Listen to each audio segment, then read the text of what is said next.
Well, hey gang, Daryl Davis coming here to talk about designing a life worth smiling about. I am very excited to have Rubén González with me. How you doing, Ruben? Doing great, man. I would tell you, I'm going to have Ruben, because I'll mess up his bio. So how do you tell you a little bit?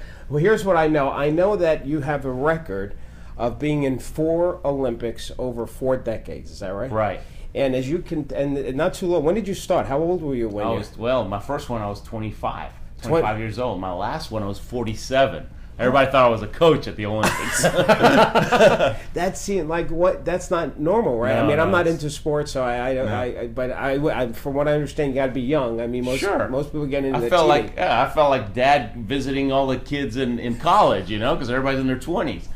Now, why did you get started? So tell me. Oh, I know what. I heard you tell us a story about how from where you were from, the Olympic sport that you took was unusual too. So tell everybody that. Sure. I always wanted to be in the Olympics. It was a dream. But I was always the last kid they picked for PE. I mean, I was on the bench for kickball, for Pete's sake. It was awful. I was a slowpoke. And so it was the Olympic dream was a pipe dream. Yeah. When I was 21 years old, I see Scott Hamilton win the gold medal in figure skating. Just watching him on TV, that 1984 Sarajevo Winter Olympic Games. And Scott Hamilton, he's 5 feet tall, must have weighed 100 pounds. I thought, man, if that little guy can do it, I surely can. Right. He gave me hope. He gave me belief, right? And the belief kicked in. And so when you believe something's possible, you're willing to jump in and take action, right? Yep. Instead of you go from the spectator to getting in the arena, right? Yep. And so I thought, okay, I got to find a sport. I went to the library. I got this big book about the Olympics. I looked through the summer sports. It took me 5 minutes to realize, man, you got to be a super athlete to do any of this stuff. Yeah. No way. Yeah. Then I started looking at the list of the Winter Olympics, and I thought, I've got to find a sport that's got a lot of broken bones. A sport that's so tough, there'd be a lot of quitters. Only I won't quit. Okay, now that's a real weird formula. I would have gone with the easiest one, like if there was like a hot dog eating Olympic thing. So you wanted to find the hardest. The hardest, because I wasn't going to do it on athleticism. My nickname in high school was Bulldog, because I was always very perseverant. So I thought, my strength's perseverance. It'll shine if it's a sport that's really tough. Got it. So I picked the luge, where you're sliding down the bobsled track in 80, 90 miles an hour. I picked that because I thought that looks pretty tough. Right. I can do that one. Right. I didn't know where the track was. So I wrote Sports Illustrated a letter. No. I actually did. Back then you had to write letters. And it was 1984. Where do you go learn how to luge? And they said Lake Placid. That's where the track is. Okay. So I called Lake Placid. I asked the guy, hey, I want to be in the next Olympics. Will you? Now, where were you from at the time? I lived in Houston, hot and humid Houston. I didn't know what snow looked like. Oh, yes. There's a lot of luging in Houston. Yeah, right. So at first the guy laughed at me. He said, man, you're way too old, 21. We start them off when they're 10 years old. By now you should have 10 years experience. There's no way. Okay. I wouldn't take no for an answer. I got myself in. It put me in a grassroots group. And it was brutal. The first 2 years, I'm crashing 4 out of 5 times. Wow. Breaking bones, getting hurt. But going in, my mindset was, it's going to be tough. A broken bone is a temporary inconvenience. Because bones heal, I'll be back. That's good. Right? That's good. So when you watch a war movie or somebody like, Braveheart, and those guys running in about getting ready to go kill themselves with swords, they've got to put on some mental armor first. They got to prepare themselves. You don't just go out there and do that. Now, but let me ask you, during that time, though, I mean, did you ever feel like quitting? And I mean, or did you always just keep that positive attitude during that whole? I just kept it going because I really wanted it. You know, I wanted it so bad. Ever since I was a little kid, I was intrigued. I loved everything about the Olympics. I watched Olympic TV, anything on TV, an encyclopedia. I'd read all about it. I knew Olympic history, Olympic philosophy. I just loved it, right? Mm-hmm. So, and I didn't even like the luge. Okay, I mean, I hated that sled, but that was my vehicle. The Olympic was the dream. So you focus on the dream because the dream gives you energy, gives you power, gives you everything you need to bust through those obstacles. That's why you really need to go after something and you want. You said something interesting when we were just before we shot this, is that if you believe in, or you're passionate enough, you have that dream, you want it bad enough, it'll help you get through the struggles, which is where most people quit. Is that right? Yeah. And I believe that you got to have two things. You need to have belief, right? Believe it's possible. If you believe something's possible, hey, I'll give it a shot, and that gets you into the arena. Now, your desire, how badly you want something, that'll determine if you quit or not. Right? If you want something badly enough, ain't nothing gonna make you quit. Yeah. So you got to have both of those. Absolutely, that's awesome. Now, thank you for that. Now, so fast forward. So you went through. Tell me about the first Olympics. How did that? It was awesome. You know, at the Olympic Village. I mean, the athletes don't walk. We just kind of float around for 2 weeks. They treat you like a rock star, and we got the best schedule. Luge is the first sport after the opening ceremonies. Okay. So we come in early. We come in a week early to take our practice run. Okay. We're the first athletes. We know everybody, the cooks, the maids. We know everybody. We're insiders, right? That's great. That's great. So they treat us real nice. And then when we're done, it's party time. Relax. Go watch everybody else compete. And the party gets bigger every day because there's more athletes. I would think it's nerve-wracking if you're the last sport, right? You don't enjoy it. You can't enjoy it. You're because you're focused. You're there to do a job. That's awesome. But it's amazing. So if you were going to, and I want to ask you about after the Olympics, okay? But if you were to say your whole experience of training for the Olympics, doing it not once, not twice, not 3, 4 times. Why 4 times, by the way? Good question. I had a different motivation for each one. Okay. The first one is I wanted to be in the club. I wanted to be an Olympian. And it was never even about the medals for me. I just wanted to be an Olympian because I looked up to those people all my life, right? And so that was the first one. The second one was the Germans, they dominate the luge. They've won 80% of the medals in the last 50 years. I mean, imagine one football team winning the Super Bowl 8 out of 10 times for the last 50 years. Okay. That's domination, right? Okay. Well, the Germans wouldn't even talk to me. They wouldn't give me the time of day, right? I mean, I'd say hello to them. They totally diss me. They pissed me off. I thought, what's wrong with these people? Right. And so after I one season after competing, let me back it out because you got. It's hard. Worries. You got 4 Olympics. You got to merge together. No. So after one season after my first Olympics, right? I've been competing one season after. I noticed they're starting to warm up to me, right? Okay. Just, hey, Ruben. Hey, Speedy Gonzalez. How are you, right? And so, Spaniard from Houston, yeah. And so I thought, hey, what's up with you guys? You know, I got in his face for a change. I said, you know, I've been nice to you guys for 5 years, and now you guys are starting to warm up. What's your deal? Yeah. He goes, we train all our lives for this. We train to win, and when we're finished, we're either going to coach other people or all we're going to do is luge, right? Our lives. Okay. We commit, and we're sick and tired of seeing all these athletes that'll come, they'll do one Olympics, and then take off, and now they call themselves an Olympian. You know what we call those guys? We call them Olympic tourists, okay? He goes, we're in for life, multiple Olympics. And now that you're in 1 year past the first Olympics, we see that you're starting to respect the sport, so now we can respect you. Oh, wow. And I thought, whoa, right? I never understood commitment like that. Okay. And it's funny, you know, now that I've got 4, even after my second and third one, I started feeling that way towards other guys. I thought, you know, I'm going to treat them nice, but I'm not really going to respect them until they come in at least for the second Olympics. Okay. That's awesome. I guess I'm not going to ask you if I can do something at 50 just to get into the... Is there like some kind of table hockey thing? All right. So anyway, now let's talk about, because this is, you know, what I want to help people with is how to design a life worth smiling about. So if you were going to... You know, there's people that struggle so much in their life about what makes them happy, whether it's their career, whether it's relationships. I mean, and it doesn't even have to, Ruben, be from your Olympic experience. If you were going to give one piece of advice to helping somebody have a life worth smiling about, what have you learned that you think would be a contribution to that? Cool. I learned it back in high school. I read. I've always been a voracious reader, always intrigued by what makes successful people succeed, right?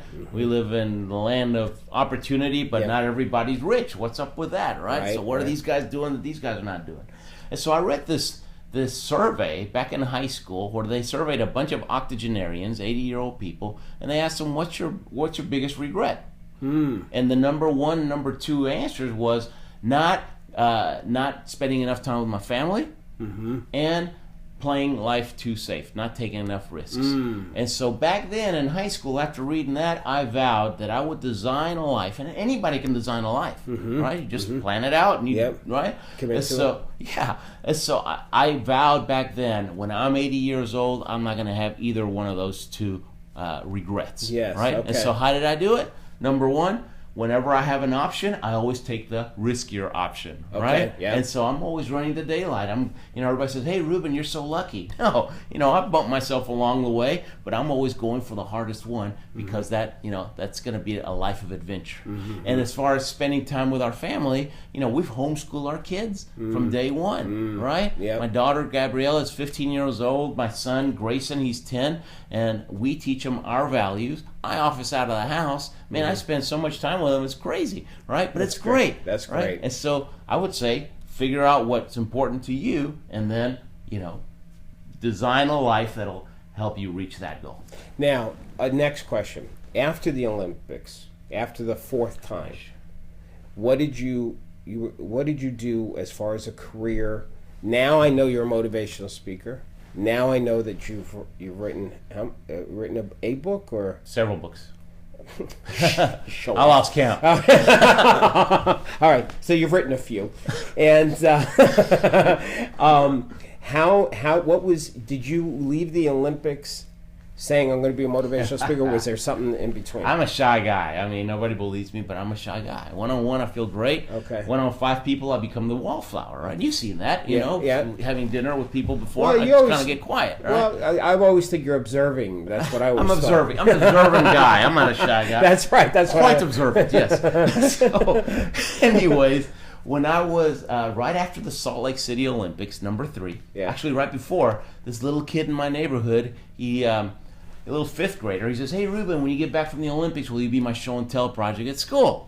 I'm not sure, why not, right? I never taken a speech class in life, okay? So between 3 or 4, you became an object. Yeah. I'm bringing in somebody to class. Oh yeah, now I'm just that's right. I'm a toy. So I said, sure, why not? And I pictured 20 kids, show and tell when I was a kid. 20 kids in a classroom, everybody's showing something off. Right. I'll be out of there in 5 minutes. Right. So I took the Olympic torch, the sled, the helmet. I thought, I'm gonna win show and tell, right? I'm gonna get my gold medal. I took everything. The principal takes me to the auditorium. There's 200 kids there, and he says, "You got 45 minutes. Have at it." No. Yeah. Did you know it was going to be 45? No, he turned it into an assembly. He didn't even tell me. Okay. I'm okay, totally unprepared. This is great. Okay, and so I thought, what do I do now? And I actually said a prayer, like, God, what do I do now? Yeah. And what I felt I needed to do was just tell them your story and give them some pointers that'll help them reach their goals and dreams. And I did. And afterwards, the teachers, they just surrounded me. And they said, "What do we have to do to get you to stick around another hour? We'll pull the 4th graders out of class. They got to hear this." I thought, hey, bring them on. That was kind of fun. That's so cool. And that's when I realized that talking to 10, 20, 100, 1,000, 10,000 people is just like talking one-on-one because they don't talk back. It's the same dynamic. Yeah, okay. And so I realized, hey. And so then I did the second one, right, with 4th graders. It was a little better second time around. Then after that, when the principal comes and he starts yelling at me, he goes, "Man, you're bearing the people we pay. You got a gift. You need to do this for a living." Oh, so he's yelling it in a good way. Yeah, okay, right? But he's like a 2x4 on my forehead, right? And he goes, "You're bearing the people we pay. Okay. You do this for a living." I said, "What, you get paid for show and tell?" And he goes, "No, man, it's a speaking profession. You need to do that." Okay.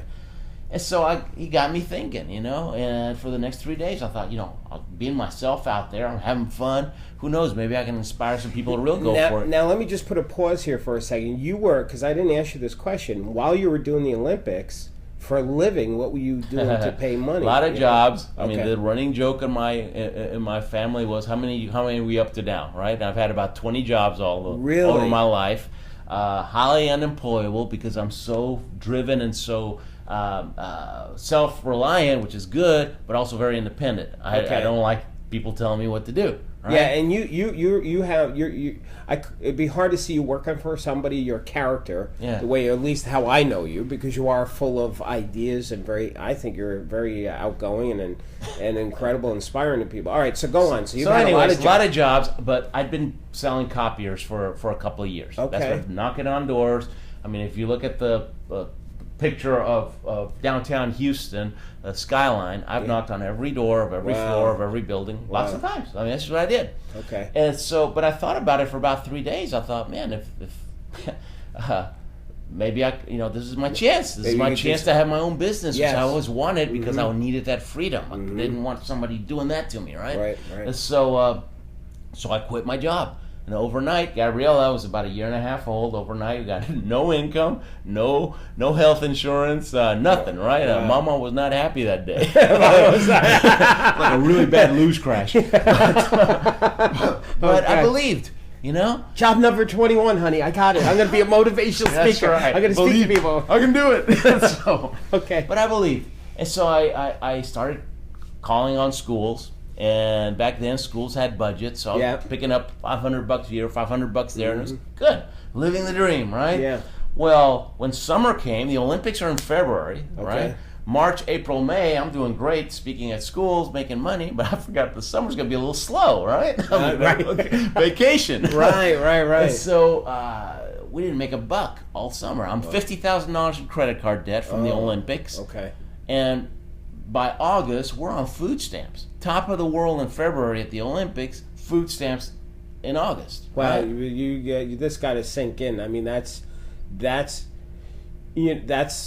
really is. I'm almost speechless because people would see on the outside, okay, you're an Olympian, and here you are a few months later, and you're really financially struggling. 3 months behind in our house payment, that close to losing our house, right? And scared, right? Sure. And so right around that time, I get this job offer that paid twice as much as I'd ever made selling copiers. Okay. And I thought about it for a couple of days. I thought, you know what? That's just a temptation. If I take that job, it's going to take me off, speaking, just derail me. Yeah. Right? And kiss that dream goodbye.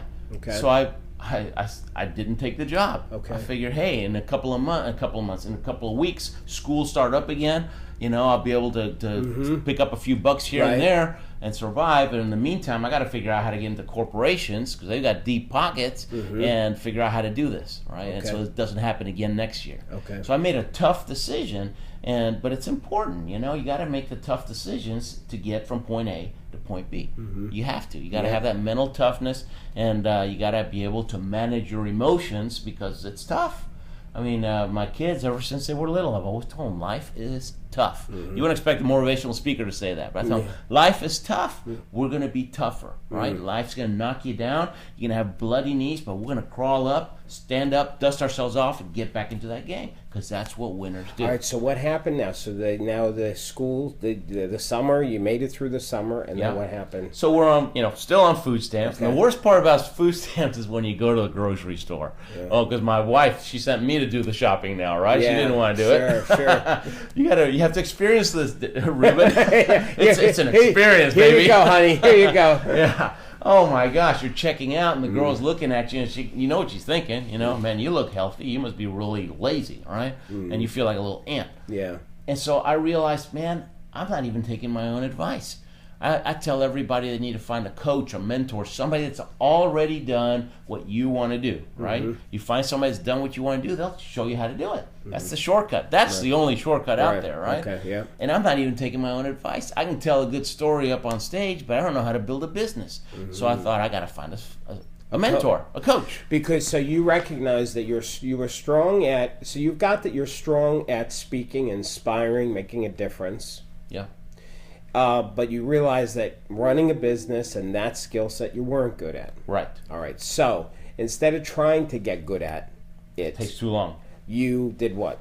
Well, I found a coach. And the way I found the coach was there was a guy, his name was Jim Jacobus. He lived in Houston. At the time, he'd been speaking professionally for 12 years. Okay. He lived in this mansion. He was driving the car that I wanted to drive, and he's doing it all from speaking. So I thought, this guy's got fruit on the trees. And so I went to him and said, hey, will you be my mentor? And he said, everybody wants me to be their mentor. Nobody ever does anything I say. Right? I'm sick of it. I only had one guy to even do the first thing that I said, well, what's the first thing you tell everybody? Oh, he said, and this guy quit after 6 months. I mean, I got a 0. Nobody ever does what I did. No one's willing to do. All right. Well, what this guy, what do you tell everybody to do? He says, join Toastmasters, right? And they got this program where over the first year you do 10 10 speeches, and if you get through them, it's like a boot camp for speakers, right?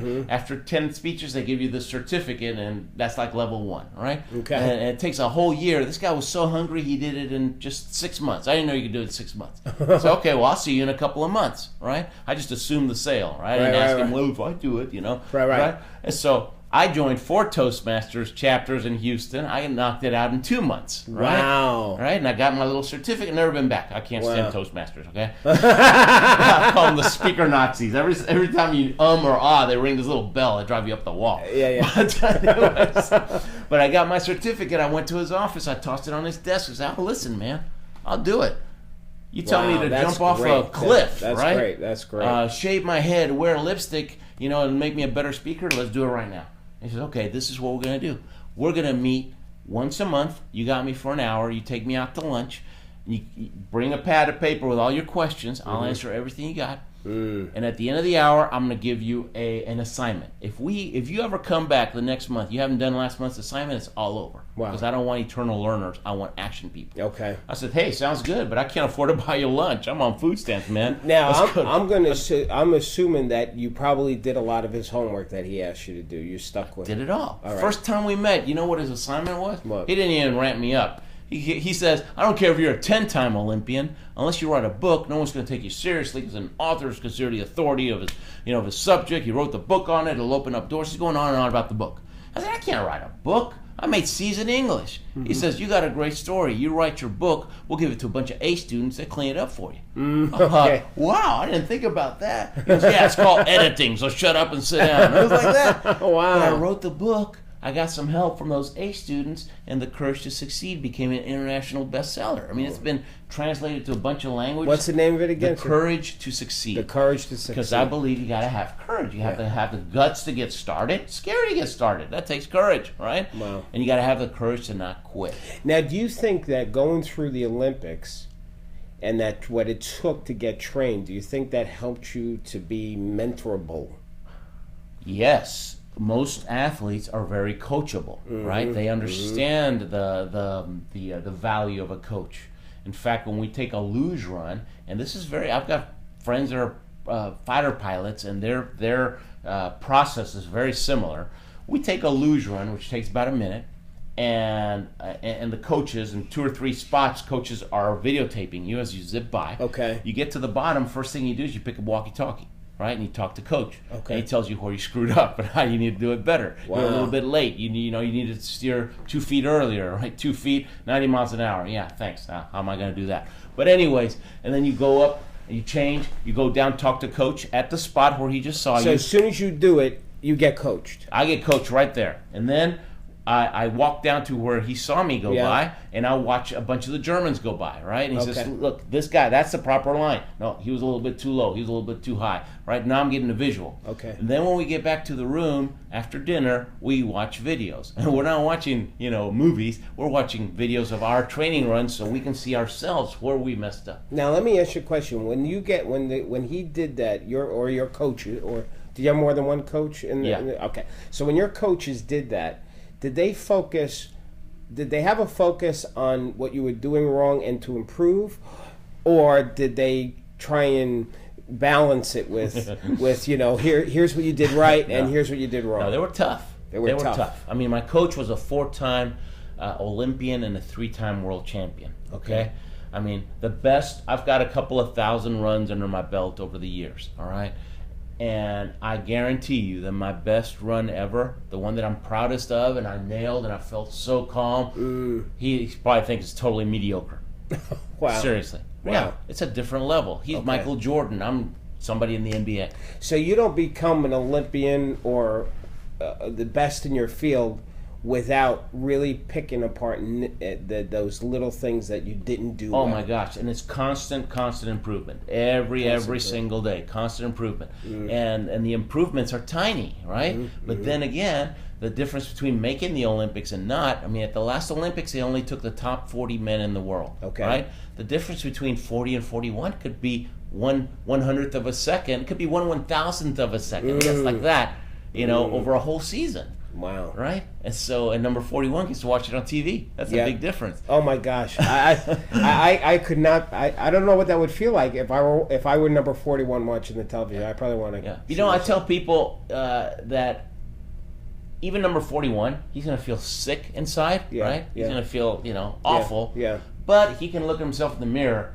and be proud of himself because he did everything he could. But the guy that quit and didn't even make it, that guy, he can't look himself in the mirror. Oh. He's got no excuse. So no quitting. No quitting allowed. Now, what is the biggest project you're working on right now to serve others? You know, that kid that asked me to be his show and tell project, I mean, oh my gosh, I mean, he changed my life, right? In the last 13 years, this was back in 2002, in the last 13 years, I've gotten to speak all over the world for major corporations. They pay big bucks, okay? I mean, it's amazing. Right? It blows my mind. Okay. But top corporations worldwide, and if you go to my website, I mean, you're not going to believe the logos of the companies I've gotten to speak for.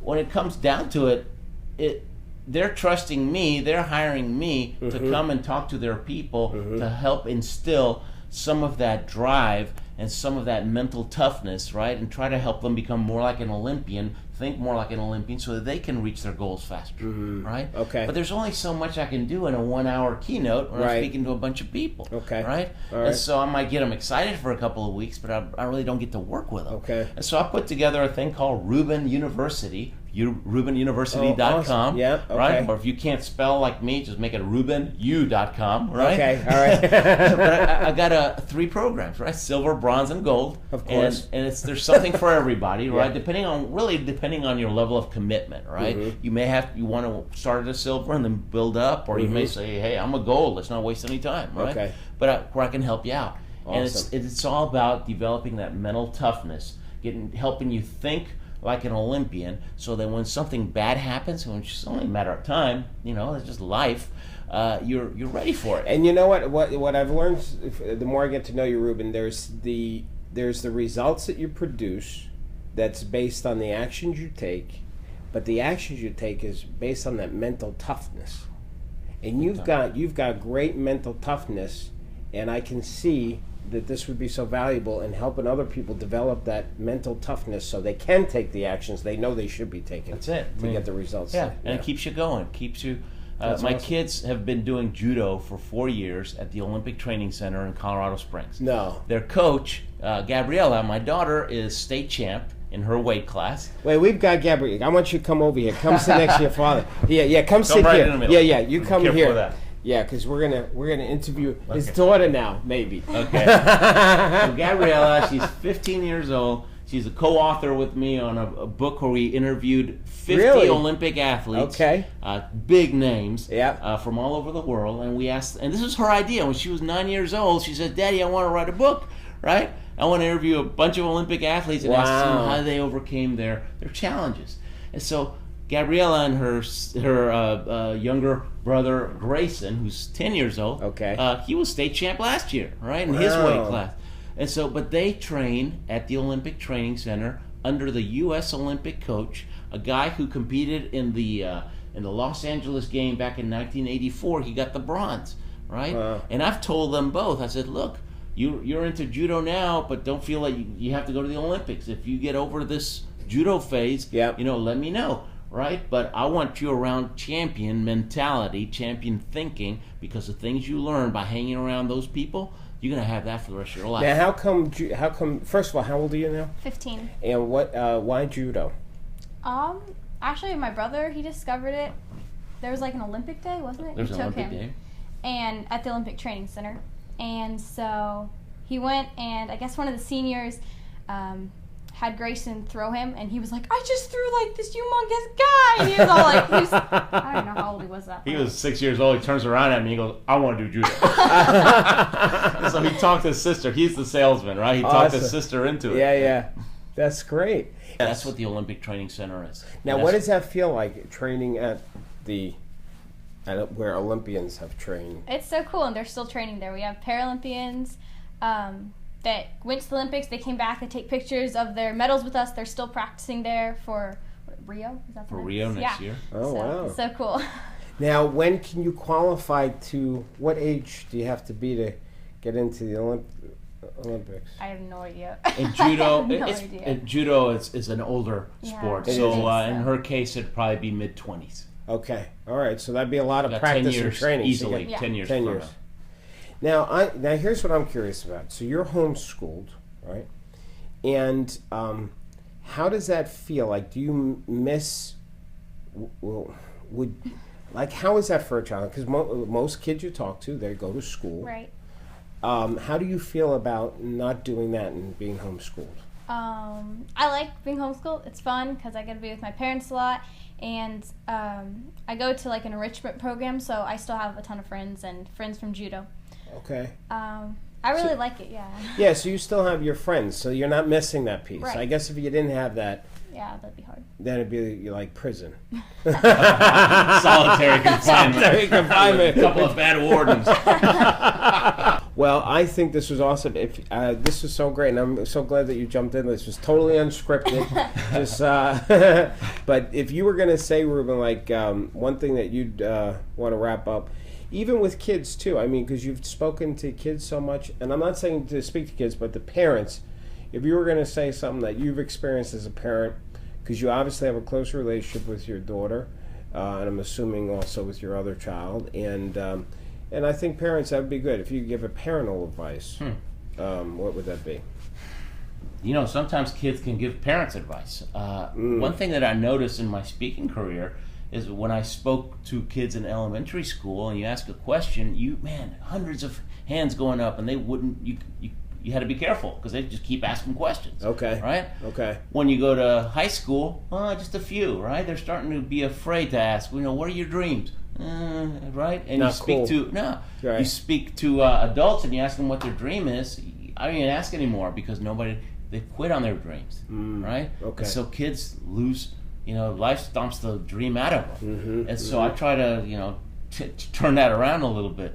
But about parenting, just spending time together. It's not quality time. I think that quality time is BS, right? You got to spend multiple hours in order to, after you spent 20 hours together, you might look back and say, you know what, we had about 13 minutes of quality time there. Mm-hmm. Yeah, but you got to have the quantity to be able to get. It's kind of like when you're mining for gold, there's going to be a lot of dirt there before you can find that little nugget. Or like we heard about the space shuttle, if that needle, when it hits the surface, wasn't that crazy? Gosh. Right? When that needle, if it's off by 2 degrees, that shuttle, when it hits the atmosphere, it'll explode. Yeah. So that little 2%, that's like time with your kids that, if you don't spend a lot of time with them, the little time you miss can make a huge impact in the relationship. Yeah. So I love that. That's really awesome. Cool. All right. Everybody, Rubén González. What's the name of the book again? Well, it's The Courage to Succeed, and the book that we wrote together is Dream, Struggle, Victory. Dream, Struggle, Victory. And don't forget, the university is RubenU.com.